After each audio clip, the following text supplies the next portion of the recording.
Hey y'all, it's me Lauren from Speak from the Heart, where I give you all things speech, language, and life. I am a licensed speech language pathologist, and I'm so happy that you're here viewing my newest video. Life has been busy, and to be completely honest, I just haven't felt very inspired to record, but I took some time away from social media. I celebrated a birthday. I had a lot of time to reflect on what's important to me and really tapping into those things. So I'm back, I'm better, and I hope that you enjoy this video. Without wasting any time, I put a poll up about maybe a month or two ago, giving you choices between two videos, which was the cranial nerve video and an SLP Q&A, and y'all was like, I want to see a Q&A, so here we go today. Without any further ado, let's jump right into the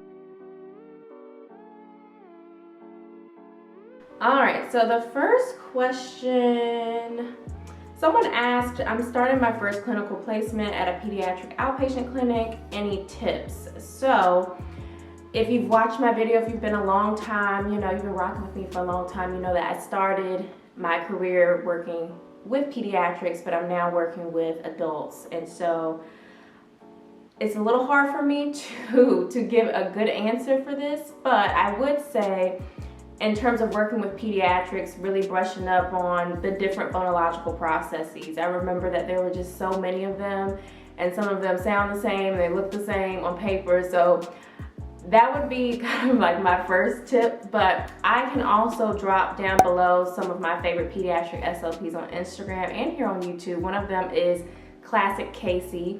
I'll link her information up here, but she has Instagram and YouTube. She's a pediatric SLP. She has her own business now too. She's really great, so I definitely would reach out to her for more information on that. So, question number 2, do rates significantly change after your CFY? So I'm assuming, meaning like your salary. They should, and this is where you want to do a lot of research when you interview for CFs and asking about, you know, will my salary increase or will I be eligible for a salary increase once I get my C's? You definitely should, because at that point you will have ASHA's accreditation or credentialing to be a fully certified speech language pathologist, and you should be compensated as such. So when you interview for CFs, that should be one of your questions. Will my salary increase when I get my C's, or, you know, is anything to change when I get my C's? But they definitely should. Pardon me if you see me, my throat always sinks on one side and it bothers me, so you see me like adjusting it, that's why. Alright, next question, what's the hardest part of being an SLP? Great question. To be honest, I think healthcare is a hard field in general. Like, you know, we do a lot. We care for our patients, we document what we do. It is all very rewarding in the end, but we just gotta be honest in saying that healthcare can be difficult. For me, I think the hardest part is just, you know, knowing who I am. It's just like time management. I am not someone that can do documentation real time in the session while the patient is there. And I think if I could do that, it would be much easier for me to like just boom, boom, boom, knock out my notes. I do better after the session when I've had time to look at my data and think about what happened in the session and then write my note. So sometimes, you know, if you're having a really busy day, it can be hard to kind of keep track and keep up on it with your documentation. So sometimes that's, you know, me doing documentation during lunch or staying a little late. It works itself out, because I just know personally when I go to the doctor, I just don't like when the doctor's in the computer just typing, like not looking at me, just typing. You really want to have that one-on-one connection with your patients and their caregivers. So in my opinion, that would probably be the most difficult part, but you just find ways to work around it. So it works best for you because you are the provider, but also works best for, you know, what you're reporting in your documentation. So that's my honest answer.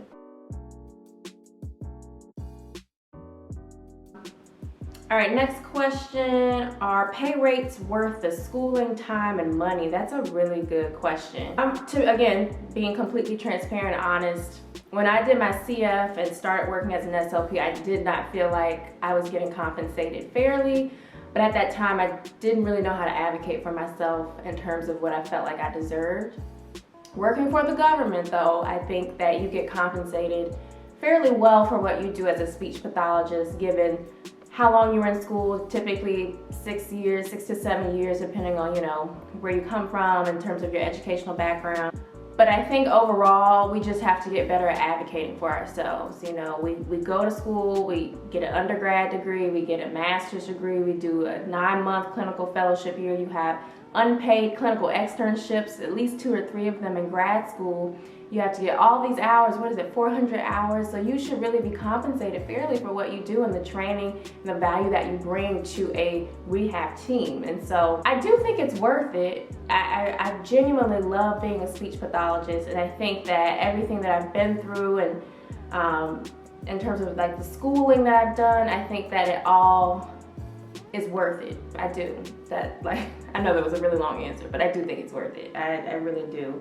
I just think, like I said, we gotta be better about advocating for ourselves and what we deserve. That's really where I was heading in my long answer. A few more questions here. So, how do you know if this career is right for you, and what kind of person would thrive in SLP? This is another really good question.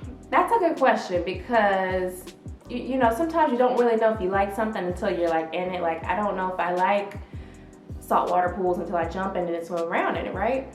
So a lot of times most people find out they don't know or don't feel like speech is for them when they start taking their speech classes like in undergrad and grad, which I think really that is a perfect time to discover that this is not right for you. So you don't waste your time going through 4 years of undergrad, 2 to 3 years of grad school, a CF, when it's really not what you expect it to be or what you enjoy.